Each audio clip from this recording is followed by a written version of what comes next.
अस्सलाम वालेकुम फ्रेंड्स, क्या हाल चाल है। अच्छा जी, एक दोस्त ने सवाल किया था कि हम कोरिया में रहते हुए किसी कंपनी में काम करते हुए E9 वीज़ा पे हफ्तावार वाले दिन किसी दूसरी कंपनी में जाके दिहाड़ी लगा सकते हैं। क्या ऐसा पॉसिबल है? तो देखें भाई, इस तरह का जो सीन है वो मेरे ख्याल में पॉसिबल नहीं है कानूनी तौर पर अगर देखा जाए।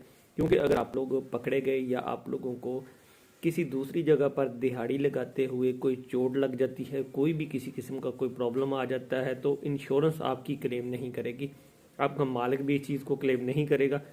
तो इस तरह का रिस्क जो है वो कोई भी बंदा ना ले, इस तरह का माइंड में भी ना लेके आए कि हम हफ्तावार वाले दिन किसी दूसरी कंपनी में जाके दिहाड़ी लगा लें। लेकिन मोस्टली लड़के छुप छुपा के इस तरह के काम कर भी लेते हैं, लेकिन कानूनी तौर पर ऐसा पॉसिबल नहीं है। कोशिश करें अपनी फैक्ट्री में ही रहें ताकि आप लोगों को कोई परेशानी का सामना